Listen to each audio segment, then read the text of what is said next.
A liminal space is usually described as a weirdly familiar and cozy yet somehow also unnerving and uncomfortable place. Well, I'm probably not the first person to have this cozy feeling from early 3D games. People had nostalgia for Mario 64 for ages. There is something pleasant about seeing these big simplified landscapes and objects. It's like a children's drawing but less creepy. The same places, however, can have a very strange feeling to them for the same reason. Why are these places so empty and fake?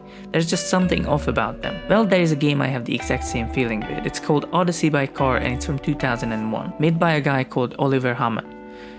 I played the demo version of it back in the day and it was both nice and also just weird. So in this game you drive around collecting these points that are on the floor in no particular order, and you have a timer and you also have a map. And the physics are interesting.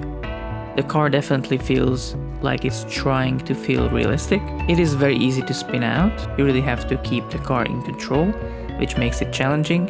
As a kid I was never able to finish the demo and get all the points in the time. And even as an adult, I was able to do it, but like barely. It is a very interesting game for sure.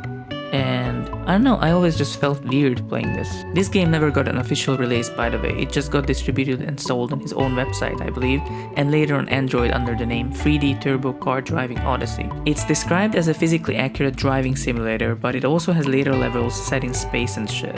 Also, games didn't really look like this in 2001. Closest thing to it is once again Super Mario 64, which came out in '94. So it's this weird Teletubby-esque landscape with gross approximations of a German lakeside town or something and a '93 red Hyundai S-Coupe. It also looks like virtual racing but with textures. It's weird to see these primary colors so prominently, like a 7-year-old let loose in MS Paint. The first level is all the demo has. Full version sadly has been lost to time and I couldn't get the Android port running either. Also, let me just say, this thing ran natively on Windows 11 without even having to enable compatibility mode. That to me is just astonishing. What I think happened is Oliver admired games like Virtua Racer and Stunts growing up and wanted to make his own, so he went to become a software engineer. And when he finally was able to program/code his own game, the industry has moved on and it ended up looking very dated in 2001. What does this all mean? What if there's more to this game? It's called Odyssey by Car. What if the car represents us and the map represents the world around us and life?